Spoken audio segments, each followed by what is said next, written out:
Hi வணக்கம். இன்றைக்கி நம்ம சிட்ரிக் ஆசிட், வினிகர், புளி மூணும் வச்சு விளக்கு தேய்ச்சி ட்ரையல் பார்க்க போகிறோம். எந்தளவுக்கு ஒர்க் அவுட் ஆகிருக்குன்னு பார்த்துடலாமா?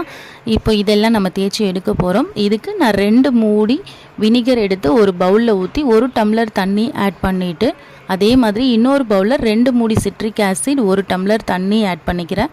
புளி ஊற வச்சுருக்கேன். இதில் 1 டம்ளர் தண்ணி ஊற்றிடுவோம். இதெல்லாம் நல்லா கரையட்டும். இதில் எல்லாத்தையும் கரைஞ்சதுக்கப்புறம் ஒன்றா இதில் போட்டுட்டு நம்ம ஒரு 5 மினிட்ஸ் தான் நான் இதில் ஊற வைக்க போகிறேன். 1/2 hour ஊற வச்சா மேபி இன்னும் நல்லா போகலான்னு நினைக்கிறேன். பட் நான் ஒரு 5 மினிட்ஸ் தான் ஊற வச்சேன். இதில் எந்த அளவுக்கு போயிருக்குன்னு இப்போ பார்த்துடலாமா? இப்போ ஃபஸ்ட்டு பார்க்க போகிறது சிட்ரிக் ஆசிடில் ஊற வச்சது. இதில் பாருங்கள், உங்களுக்கு தெரியுதா அந்த இடத்துல போயிருக்குல்ல? அதே மாதிரி இதுவும் பாருங்கள், இதுலேயும் அந்த ஓரத்துலலாம் நல்லாவே போயிருக்குல்ல. அடுத்து புளியில் பார்த்துருவோம். இப்போ பார்த்தீங்கன்னா இதில் அந்த சென்டரில் தெரியுது அவங்களுக்கு போயிருக்கு. இப்போ இன்னும் கிளியராக காமிக்கிறேன் பாருங்கள், நல்லா போயிருக்குல்ல. ஸோ இது மூணுமே பெஸ்ட்டு தான். பட் என்னை பொறுத்த வரைக்கும் புளி இன்னுமே பெஸ்ட்டுன்னு சொல்லுவேன். ஏன்னா நம்ம வினிகராக இருக்கட்டும், சிட்ரிக் ஆசிடாக இருக்கட்டும் கடையில் வாங்குற மாதிரி இருக்கும். புளி நம்ம வீட்டிலையே இருக்கு இல்லையா? அதனால் நம்மளுக்கு யூஸ் பண்ணுறதுக்கு ரொம்பவே ஈஸியாக இருக்கும்னு நினைக்கிறேன்.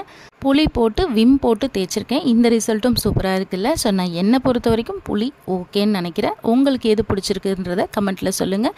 நெக்ஸ்ட் வீடியோவில் வேறொரு டாப்பிக்கோட உங்களை நான் பார்க்குறேன். அது வரைக்கும் பேசும் நிலாக்காக காத்திருங்கள். டடா.